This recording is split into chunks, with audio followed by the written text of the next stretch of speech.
ऐसा दृढ़ निश्चय करो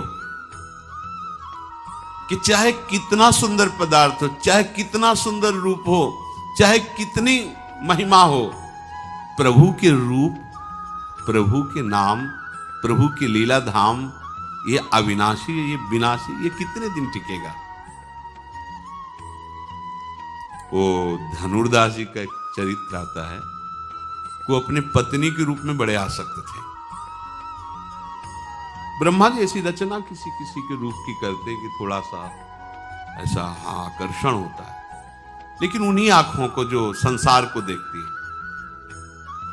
अगर आपकी भागवतिक महामहिम प्रियाजू की भावना करने वाली आंखें हैं तो सच्ची मानना जैसे मकान में आग लगा दे और खंडहर जैसा दिखाई देता है, या तो ऐसा पूरा विश्व दिखाई देगा और या तो उन्हीं की अंग कांति दिखाई देगी, दूसरा नहीं। कोई रूप ही नहीं। क्या रूप है, किसका रूप है, कहां रूप है वो? जो रूप तेरो रूप कहत नहीं आवे, उसकी भावना कर रहा है। ऐसा रूप कोट मनमथ लालजू का, उसको रूप को उधर दृष्टि नहीं, जागतिक दृष्टि है, उसमें थोड़ा सा आकर्षण उसको अपनी आसक्ति के कारण लगता है। वो इतने आसक्त थे कि पत्नी से नेत्र हटा ही नहीं सकते। जैसे सामान लानी बाजार से कुछ, तो धनुर्दास जी नहीं ला सकते थे, पत्नी को चलना पड़ेगा साथ। पूरी एकाग्रता समिटी हुई थी। तो जैसे धूप है तो रूप दर्शन हो और उसको कष्ट ना हो, ऐसे छाता लगा के पैक चलते थे उल्टा पत्नी के लिए। बहुत से लोग उपहास करते, उनको कोई से फर्क नहीं था, वो बस ऐसे। आचार्य चरण से कुछ शिष्यों ने जाके कहा कि प्रभु एक ऐसा स्त्रैण देखा, वो तो ऐसा, अच्छा इतना रूपाशक्त है, तब तो काम का आदमी है। नजदीक गए और कहा भाई तुम इतने आशक्त हो, तो उनका ये रूप ही ऐसा, हमारी पत्नी का, हम इसके बिना जी नहीं सकते। बोले अगर इससे भी सुंदर रूप हो तो? बोले हो ही नहीं सकता, आसक्ति का विषय होता है, हो ही नहीं सकता। उन्होंने ऐसे स्पर्श होते ही अशुभों का नाश हुआ। और भगवान आचार्यों के अधीन होते हैं, वो जिसको चाहे उसी क्षण भगवत साक्षात्कार करा दे, बिना किसी भक्ति के अधिकार के भी। नरवाहन प्रभु निहार लोचन भर घोष नार, नक्षिक सौंदर्य काम दुख, जो अत्यंत दुर्लभ रूप प्यारोढ़ क्षमते इन अच्छी सुखादि नाम तो ध्यान गम। आचार्य चरण ने नरवाहन जी को ऐसे जो हिंसारत भयंकर अपने अनुयायियों को लेकर के चोरी करना, मारना, काटना, सबको ऐसे नरवाहन प्रभु निहार, जगाई मधाई को ऐसे भगवत साक्षात्कार कर। आचार्यों के अधीन भगवान होते हैं, इसलिए बिना आचार्य शरणागति के रस मार्ग या कोई भी मार्ग पुष्ट नहीं होता, आचार्य आश्रय से। क्योंकि हमारी सामर्थ्य क्या है, पर आचार्य के बच्चा बन गए तो जैसे बच्चा बनने पर पिता की प्रॉपर्टी मिल जाती है, ऐसे आचार्य शरणागत को इष्ट देव का साक्षात्कार हो ही जाता है। जो आचार्य के दृढ़ शरणागत, जे ही रंगनाथ प्रभु का रूप प्रकाशित हो, छूट गया छाता, मुड़ गए और आजीवन के लिए मुड़ गए, दोबारा कभी नहीं जाते। ऐसा घृणा हो जाए आपको।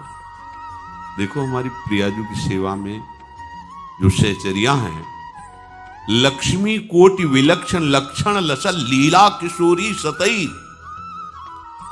जो श्री जी की आराधना में, सेवा में सखियां कैसी, एक लक्ष्मी से सुंदर कोई नहीं है त्रिभुवन में। जब समुद्र से प्रादुर्भाव हुआ, दैत्य देवता सब, कोई ऐसा नहीं था जो ना हो, सब मोहित हो गए थे, कोई नहीं बचा था जो लक्ष्मी जी के लिए लालायित ना हो गए हों। आज भी त्रिभुवन में कौन नहीं लालायित है लक्ष्मी जी के लिए? सब लालायित है। जय, कुछ तो मिल जाए, एक अंश में मिल जाए, सब लक्ष्मी के लिए। लेकिन लक्ष्मी जी ने जो बिल्कुल लालायित नहीं थे, बिल्कुल देखा नहीं उनकी तरफ, उन भगवान श्री हरि के चरणों का आश्रय लेकर उनका वर्ण किया। इतनी सुंदर लक्ष्मी जी कोई नहीं बकाया था जो लक्ष्मी जी से आकर्षित न हो गया हो। और यहां क्या वर्णन, लक्ष्मी कोटि विलक्षण लसल लीला किशोरी सतई राराध्यम ब्रज मंडले मधुरम राधा। हमारी स्वामिनी जी कैसी सखियों से सेवित हैं? एक सखी का सौंदर्य करोड़ लक्ष्मियों को आश्चर्यचकित कर दे, करोड़ लक्ष्मियों को मूर्छित कर दे। ऐसी सुंदर सखियां तो प्यारी जू कैसी होंगी? प्यारी जू जिनके लक्ष्मी जी चरण चापती रहती है, उन लाल जी को मूर्छित कर देती है, ऐसी प्यारी जू। अब कौन सा रूप भैया देखोगे? कौन सा रूप देखोगे? ये रूप देखो, ये वैभव। मन को समझाओ, यहां कोई रूप है? यहां कोई रूप वाले? थोड़ा सा ऐसे सफेद सफेद लगा लिया हो, ऐसे गाल लाल नहीं है, ऊपर से लाली लगा रही, एक एक बाल नोचवाकर भौंका। ये सुंदरता है? ये इसे सुंदरता कहते हैं? सुंदर बनना। सुंदर कौन बनता है? बोले सखी जो इनको देखने आवे वो भी सुंदर हो जाए। आप देखो, प्रभु का भजन करके देखो, आपका हृदय सुंदर, आपकी वाणी सुंदर, आपका दर्शन करने के लिए हजारों लोग आपका दर्शन। क्यों? क्योंकि आपके अंदर सुंदरता की रास है। किशोरी किशोर का नाम चल रहा है, किशोरी किशोर का चिंतन चल रहा है, बड़े बड़े सब उनके दर्शन करने आते हैं। तो दर्शन किसका करने आते हैं? उस सौंदर्य की जो राशि है उनकी आराधना की, इसलिए उनका दर्शन करने। ये रूप कोई पांच भौतिक रूप कोई सुंदर है? ये रमणीयता जो तुम्हें दिखाई दे रही है, सुख जो तुम्हें दिखाई दे रहा है, ये माया कृत आकर्षण है। रमणीयता देखनी तो प्रभु में देखो, सुख देखना है तो प्रभु में देखो। तो तुम अपने मन को या तो राग पूर्वक इधर लगाओ और या दोष पूर्वक उधर देखो, उधर से हटाओ, कहीं भी गुण नहीं, वास्तविक कहीं गुण नहीं। मन को दोष देखने पर ही हट सकता है। जहां जहां कई बार सुनाया है, तो राजकुमारी को देख करके एक साधारण कार्य, राजकीय कार्य करने वाले कि लड़के का मन आसक्त हो गया और कहीं ऊपर छत में देखा रूप तो आसक्त हो गया। अब उसको तो खाना पीना सब अच्छा नहीं लगने लगा। उसकी मां ने बहुत भाव को ताड़ कर पूछा कि बेटा आप हमसे मत छुपाओ, क्या बात? तो उनका आप तो मेरे को मरना ही है, क्योंकि उपाय कोई हो नहीं सकता। मैंने वो रूप देखा ऐसा उसका, अब मैं जीवित और मैं प्राप्त कर नहीं सकता, जानता हूं। एक छोटी सी राजकीय सेवा का कार्य करने वाला राजकुमारी का कैसे अधिकारी हो सकता है? मां ने विचार किया कि अपने बेटे की रक्षा के लिए एक बार राजकुमारी के पास जाऊंगी, चाहे मृत्यु दंड क्यों न दिया जाए। ये मां का हृदय होता है। वो गई, प्रणाम किया और कहा आप हमारी पीड़ा को समझ सकते हैं। यद्यपि मुझे कहने में भय लग रहा, बिल्कुल अधिकार नहीं है, पर आप स्त्री हृदय आप भी हैं, तो आप समझ सकती मां का हृदय कैसा हो। मेरा बेटा पता नहीं आपको कैसे देख लिया और आपके रूप पर आसक्त है। बहुत दिन से हो न खान पान, ऐसे कह रहा बस मुझे मरना है। तो सत्संगी थे, विवेकवान थे, उनका बिल्कुल घबराने की जरूरत नहीं। अपने बेटे से कह दो 8 दिन बाद हम मिलेंगे, खाओ पियो, महल निवा लाना। कुछ ने बताया, वो राजी हो गया, खाने पीने लगा। उसने 8 दिन आयुर्वेदाचार्य से औषधि ली जिससे मल साफ हो, बार बार शौच बार, और सोने के घड़े में भरवा के रखवा दिया। 8 दिन उसी कमरे में उनके ढक्कन खुला रखा, पूरा कमरा बदबू से युक्त, गाल से। अब एक दिन में अगर 10-20 शौच हो जाए तो हालत बदल जाएगी। 8 दिन से बराबर लाओ, जो एक कमरे में से बोले वो रूप कहां गया? बोले घड़े में भरा है घड़े। मुझे एक क्षण भी आने टिकना, बिल्कुल नहीं देखना। मल से युक्त है ये, निर्मल रूप थोड़ी है। निर्मल रूप प्रियालाल का चिदानंद है, वो किसी पदार्थों के सेवन से थोड़ी है, वो आत्मस्वरूप सच्चिदानंद। यहां कौन सा ऐसा रूप है? कौन सा ऐसा पदार्थ है, कौन सी ऐसी वस्तु है? मन को विचार के द्वारा दोष पैदा करके या इधर राग पैदा करके प्रभु की तरफ हटाओ। दूसरी बात ये, नियम की बड़ी मार मन पे पड़ती है। मन को मारने के लिए नियम का बहुत पालन करना जरूरी है। आप अपनी दिनचर्या ऐसी बनाएं, या गुरुजनों से जो पास हुई दिनचर्या, आपके पास प्रातः काल से शयन काल तक 1 मिनट भी खाली नहीं होना चाहिए। ये आप देख लो, जो अभी तक चर्चा हुई वो पूरे संसार में दोष दृष्टि करके भोगों के प्रति या प्रभु पे महत्व बुद्धि करके छोड़ दो, राग छोड़ो। वास्तविक कहीं सुख नहीं है। आप लोग देख लीजिए, विवेक से देख लीजिए, अभी तक सब वही करते रहे जन्म जन्मांतर। अब हमको मन की ये जो बलवान वृत्ति है, प्रमथन स्वभाव वाली वृत्ति है, इस पर अंकुश करना है। कैसे करना है? प्रातः काल जगने से लेकर शयन तक 1 मिनट भी आपका खाली नहीं होना चाहिए, आपकी दिनचर्या में होना चाहिए। नियमित दिनचर्या बनवा लीजिए या बना लीजिए अपने बड़ों से, अपने पूज्यजनों से पास हमारी ये दिनचर्या, जीवन में उसका उल्लंघन नहीं होना चाहिए। ऐसी दिनचर्या नहीं, कागज वाली दिनचर्या नहीं, आपकी वास्तविक दिनचर्या जो है वही होनी चाहिए। जिस समय जो आदेश हुआ है कार्य का, आपको उसी समय वही कार्य करना है।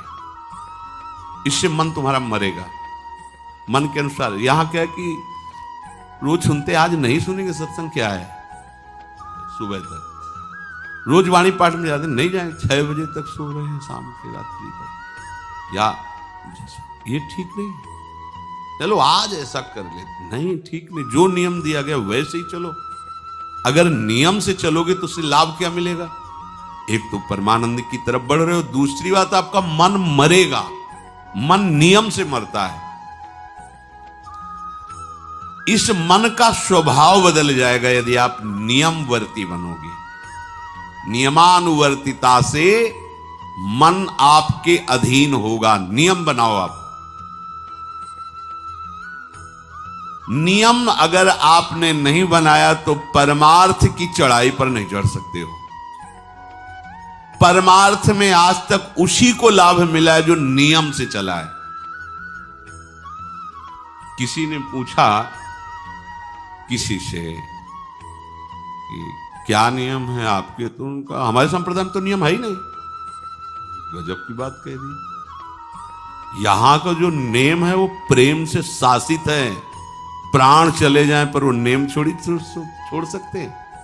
देखो ना, मन क्रम वचन त्रिशुद्ध सकल मत, नेम नहीं है। जो अब कह रहे हैं उसी के अनुसार जीवन चलाना है। प्रियालाल के सुख का नेम, प्रियालाल के नाम जप का नेम। प्रियालाल हमारे यहां कोई नियम ही नहीं, मतलब खाओ पियो पड़े रहो केवल से। आप समझो, समझ के बोलो, ऐसे किसी को मत बोलो। परमार्थ में आज तक जिसको भी लाभ मिला है नियम से चलने वाले को प्राप्त हुआ है। इष्ट आराधना में जो जो आपको नियम मिले हैं उनमें शिथिलता नहीं होनी चाहिए, और बहुत काल तक एक नियम में चलने वाले को सिद्धि प्राप्त हो जाती है। जिस स्थान पर, जिस आसन पर, जिस समय पर जो मंत्र जितना, वो नियम होना चाहिए। ऐसा नहीं कि आज 20 माला जप लिया तो कल 10 माला जप कर लिया तो 2 दिन जपा ही नहीं फिर आगे, ऐसे नहीं होता। एक नियमानुवर्तिता। 5 मिनट का भी अंतर आपके नियम में जब नहीं पड़ने लगेगा, नियमित नियत समय, यह संतों में देखा गया है। 6 बजे उठना, 6 बजे शयन, 6 बजे उनकी जो दिनचर्या, एक दिन अगर देख लो तो दूसरे दिन तुम कह सकते हो इस समय ये साधन कर रहे होंगे, क्योंकि उनका नियम है, वो वैसे ही मिलेंगे। बड़े बड़े महापुरुषों में देखा गया।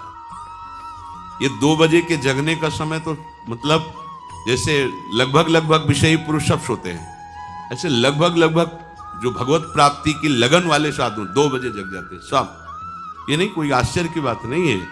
हमने देखा है गंगा के किनारे जैसे ब्रह्म 2 बजे शुरू हो जाता है, कुआं से जल अर्चना और सब दिनचर्या, गंगा नहाने के लिए, फिर जाना बाद में, यहीं से स्नान करके फिर बाद में गंगा स्नान करने जाना।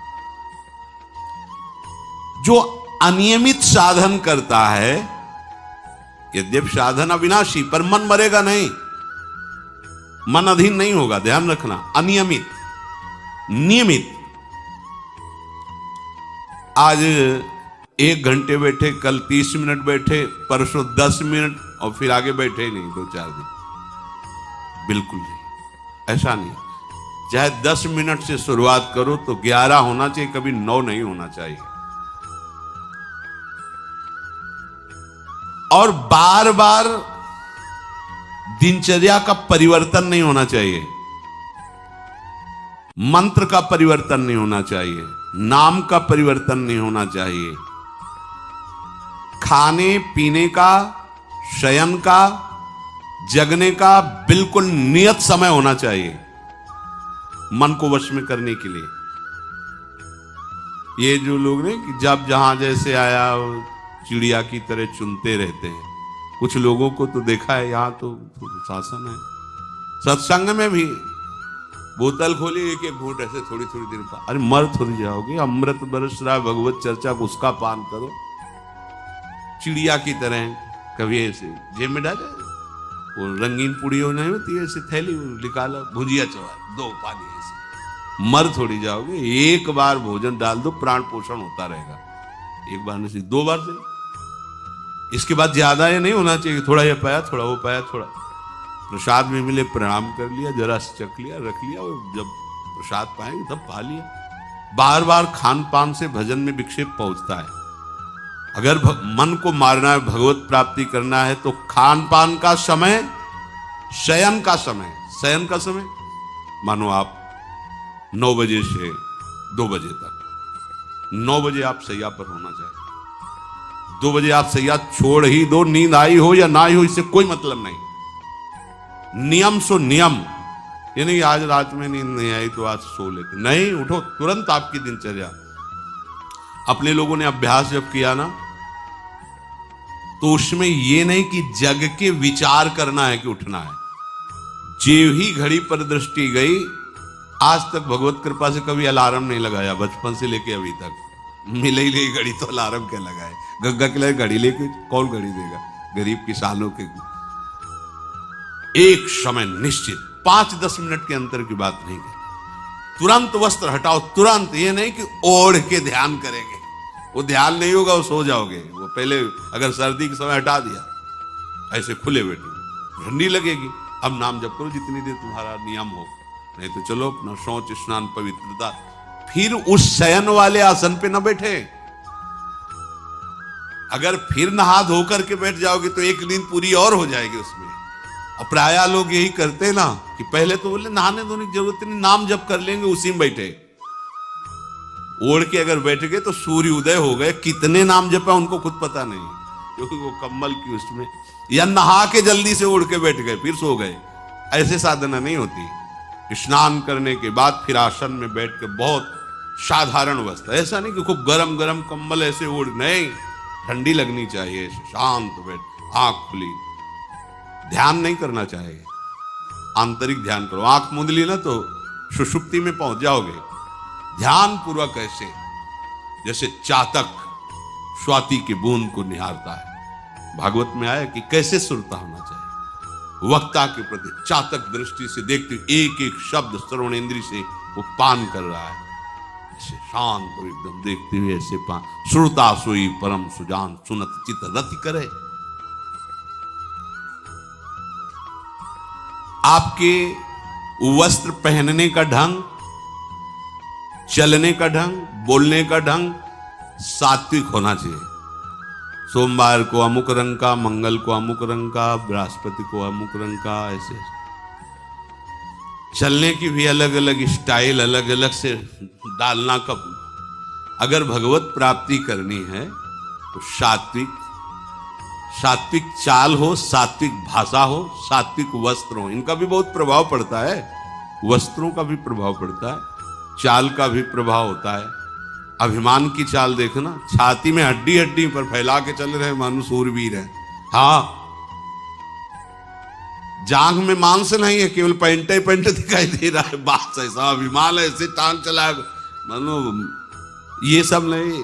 सात्विक वृत्ति से चलो, सात्विक कपड़े पहनो। ऐसा नहीं कि अब लाल ही पहनना है तो अमुक कंपनी का आना चाहिए, लाल रंग का या पीले रंग का। कितने का स्वेटर? बोले 1,70,000 का है। अपना जीवन सात्विक हो, सात्विक वस्त्र भी वस्त्र और हमारा चलना भी सात्विक हो, हमारा बोलना भी सात्विक होना चाहिए। अब इसके बाद उपासक को देखो, ये तो नियमावर्तिता हुई। अपने मन के ऊपर हर समय दृष्टि रखनी। उपासक शब्द इसीलिए है, विषयी पुरुष नहीं रख सकता। उपासक को हर समय मन पर दृष्टि रखना है। क्या सोच रहा है, ऐसा क्यों सोच लिया इसने, ऐसा क्यों ये प्रेरणा है? क्या हमारा भोजन गलत हुआ, क्या संग गलत हुआ, क्या हुआ? पूरी जांच हो रही। आप सच्ची मानना, प्रारंभिक बात तो अलग है कि मन पूर्वश, नहीं तो ऐसा नहीं है कि काम के विषय में सोचने लगे, ये लोभ के विषय, ऐसा नहीं है। आपका संग गलत हुआ, आपका दर्शन गलत हुआ, आपका गलत श्रवण हुआ, भोजन गलत हुआ तो ही हो सकता है। नहीं, ऐसे नहीं कि भगवत चिंतन की धारा में बीच में काम आ जाए, बीच में क्रोध आ जाए। प्रारंभ में तो ऐसा होता है, लेकिन आगे बढ़े हुए उपासकों को फिर ये दिनचर्या में अपनी जांच करनी, क्या गलत हो गया, आज क्या खाया जो हमारे मन में ऐसे विचार आ रहे हैं, आज किसका संग किया जो हमारे मन में ऐसे विचार आ रहे हैं। यद्यपि बड़ा कठिन है मन की जांच करना, क्योंकि हम मन ही बने हुए हैं, तो जांच क्या करेंगे? जांच तो वो कर सकता है जो थोड़ा मन से अलग हटा है ना, दृष्टा भाव देख रहा है मन को। हम तो मन ही बने हुए हैं, जो चाहता है वो हम चाहते हैं।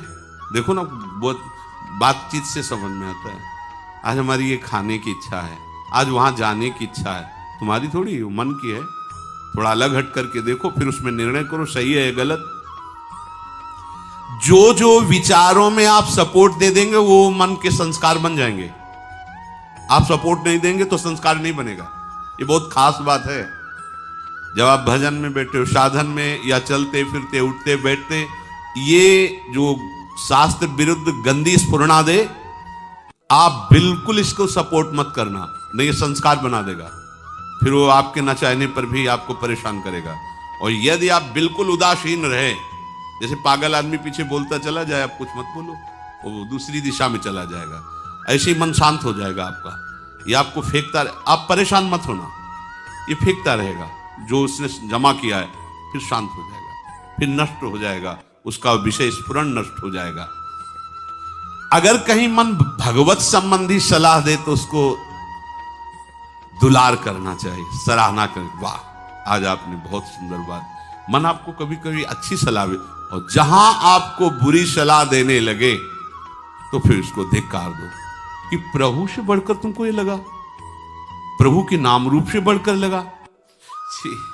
अंदर होना चाहिए, बाहर भले मत। ऐसे होगे ना, वो सुधरने लगेगा। बस ये अच्छे से ध्यान रखो, जब ये गलत प्रेरणा करे तो या तो एकदम उदासीन हो, या फिर इसको डांट लगा दो, फिर प्रभु की तरफ चलना है, क्या गंदी बात अंदर। नहीं नहीं, अभ्यास से मन असत कार्यों को छोड़कर भगवत कार्यों में लगने लगेगा। धीरे धीरे जब इसको स्वाद मिलेगा तो पूरा का पूरा ये आपके अधीन होने लगेगा। ऐसा नहीं है कि मन वश में नहीं, मन वश में की वश की बात, मन की ताकत नहीं होती कि विषयों में चला जाए। आप करके तो देखो भजन, नहीं ऐसा होता तो पूरा जीवन बर्बाद हो जाए। फिर जो मन ही वश में नहीं होता फिर क्या? नहीं, ऐसा नहीं। पूरे जीवन को पढ़ा है। साधु की सबसे बड़ी पढ़ाई मन की होती है, वो मन को पढ़ता है, पूरे जीवन मन को पढ़ा है, उसने देखा है मन अब क्या परिवर्तन, अब क्या परिवर्तन, अब क्या स्थिति, अब क्या स्थिति। सच्ची मानिए, एक दिन मन मनमोहन बनकर के अनुभव करा देता है, कहीं और अनुभव नहीं होता, इसी में अनुभव होता है। निहाल कर देता है, धन्य धन्य कर देता है। बस इसके असत वासनाओं, असत चेष्टाओं, असत स्फुरणाओं का आप साथ न दें तो ये आपसे अलग हो नहीं सकता, ये भगवदानंद में डुबो देगा। इसे अधिक से अधिक भगवत चर्चा सुनाओ, इसे अधिक से अधिक प्रभु की छवि के दर्शन कराओ। देखो, भरो, मन में भरो, खूब भगवत चर्चा करो। प्रभु की श्री विग्रह, आप जिस कमरे में शयन करते हो उस कमरे में कहीं भी कोई सांसारिकता नहीं होनी चाहिए। परिवार की फोटो या किसी अन्य आकर्षणकारी वैभवशाली की फोटो, ऐसा नहीं। या कोई अपने आराध्य देव गुरुदेव संत भगवान, एक से एक भगवत प्रेमी महात्मा, उनकी संतों की छवि, प्रियालाल की छवि, जिधर दृष्टि जाए भगवत स्मृति में लगा दे।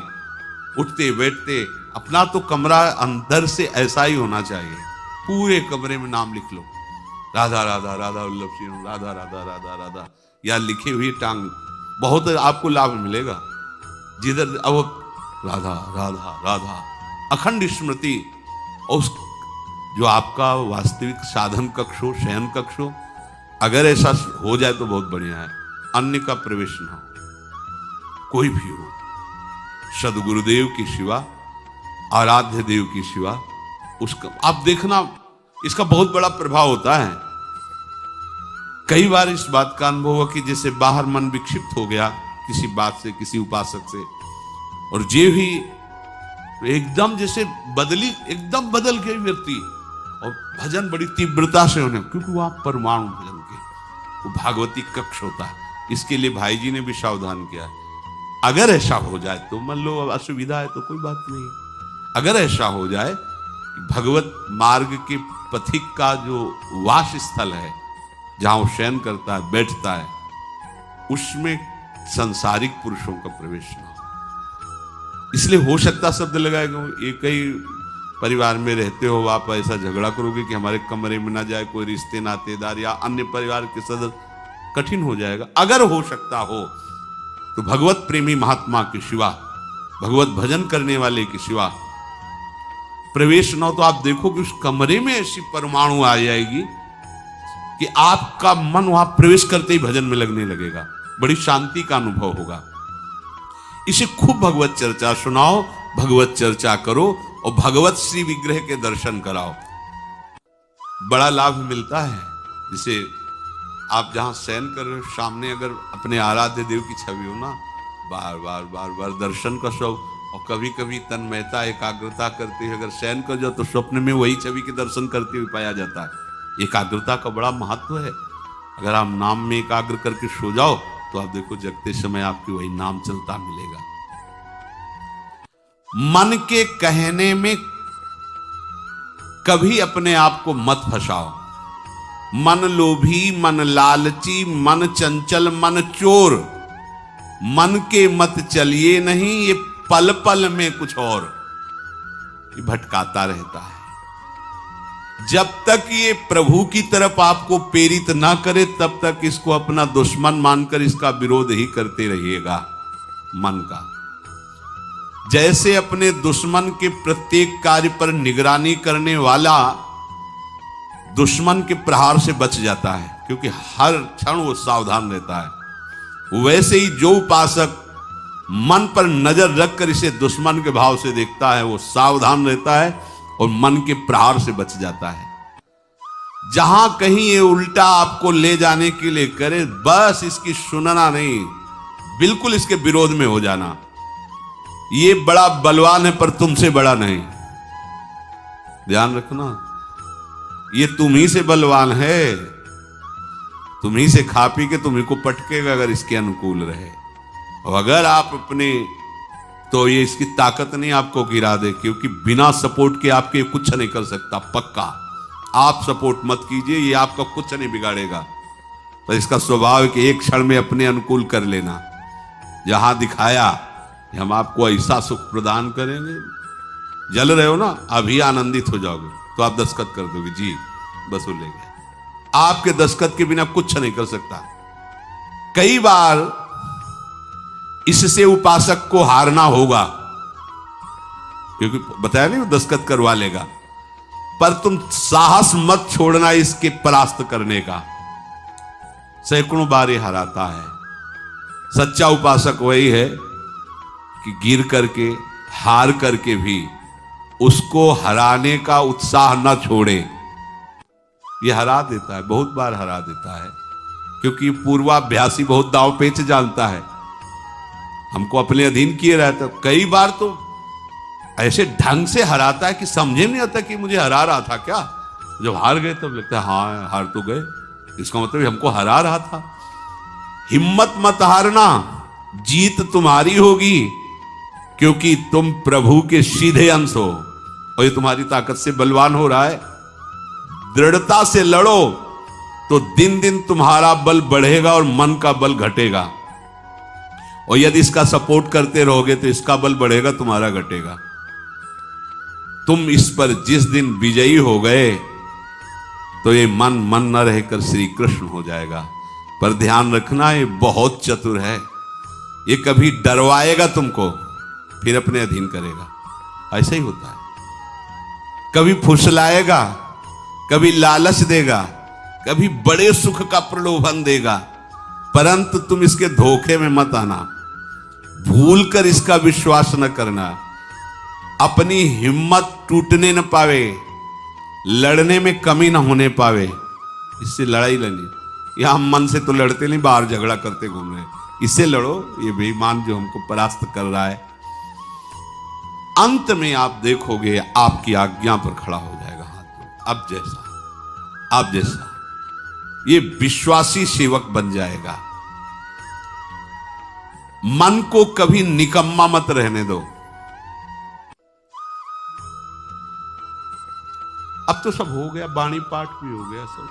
3 घंटे तो कोई बात है नहीं, 3:30 बजे शाम के जाना है। 3 घंटे में वो इतना मसाला एकत्रित कर देगा कि 3 महीने में तुम सत्संग के द्वारा उतना सामग्री नहीं एकत्रित कर पाओगे उसको हराने के लिए। बहुत चतुर है, इसको खाली मत रहो। एक आदमी ने भूत सिद्ध किया, भूत सिद्ध हो गए। भूत ने कहा कि काम बताओ हमें, अमुक काम। एक क्षण में कराया। और बताओ। और क्या बताएं? बोले काम नहीं बताओगे तो उठा पटक देंगे तुम्हें, हम तुम्हें मार देंगे हम। वो जो भूत सिद्ध करने के लिए मंत्र दिया था, वो गुरु के पास गया। बोले महाराज वो तो कह रहा मार डालेंगे अगर काम नहीं बताओगे। ठीक है, एक लंबा बांस खड़ा कर दिया और कहा इस भूत को आदेश करो, इस पे उतरो चढ़ो। जब तक हम कोई काम ना बताएं तो यही तुम्हारे ऊपर का। बस ऐसे ही मन भूत है, उठा पटक देगा आपको किसी न किसी विषय में। इसको काम बताओ, क्या? राधे श्याम राधे श्याम राधे श्याम। चढ़ते उतरते रहो, ऐसे नाम में चलते रहो। जब और कोई काम होगा तो बताएंगे, चलो सेवा कर लो, बाड़ी पाठ कर लो। नहीं है ना, राधे श्याम राधे श्याम राधे श्याम। पक्का समझो भूत है, मार देगा तुम्हें।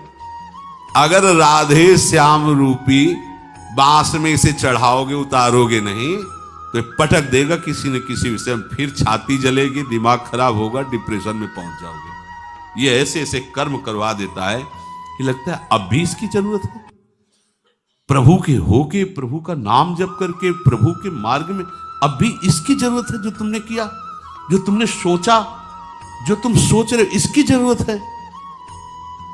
बहुत सावधान, नाम कभी छूटे ना इसको। उसमें ये निकम्मा मन बर्बाद कर देता है। निकम्मा रहोगे तो इधर उधर की बातें सोचेगा। एक और बात बता दे, जब तक नींद ना आवे तब तक लेट करके भजन मत करना। किडनी थोड़ी खराब है तुम्हारी कि तुम्हें बैठने में परेशानी। अपने लोगों ने ऐसा किया है, जब जैसे रात्रि में है माला लेके बैठ गए, अब नींद नहीं आ रही है तब तक माला चल रहा है, भजन चल रहा है। जब नींद आने लगी धीरे से माला छाती में रखा है, अगल बगल कोई अपने माला में ही है। अब लेट करके कि नींद का इंतजार, तो नींद तो आए कि ना आए, लेकिन ये क्या क्या प्रोग्राम आ जाएगा वो आप देख लो। नए साधक सावधान नहीं रहते तो दुर्दशा अपनी कर लेते हैं क्रियाओं के द्वारा, अन्य चेष्टाओं के द्वारा। शयन के समय बहुत सावधान रहने की जरूरत है। दिन भर तो आपको ऐसी सेवाएं मिली हैं, ऐसे साधन मिले हैं जो भगवदानंद में डुबोने के लिए पर्याप्त हैं, लेकिन जो आपका पर्सनल समय है उस समय आप सावधान रहना। अब आप फुर्सत में लेट गए, जे भी फुर्सत सोच के लेटे कि सब हो गया, अब उसका प्रोग्राम शुरू मन का।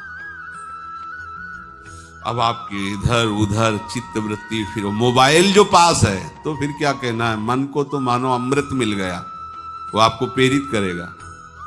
जहां आपने कोई गेम ये वो नौटंकी नाटक की, जहां बस उसको मसाला मिल गया वो आप काफी है, वो आपको ऐसी जगह पहुंचा देगा कि सुबह दिनचर्या में हाजिर नहीं हो पाओगे। कहां है वो? बोले अभी तो आया ही नहीं वो। क्यों? मन ने उसको परास्त कर दिया, इसलिए नहीं आया। बहुत सावधान।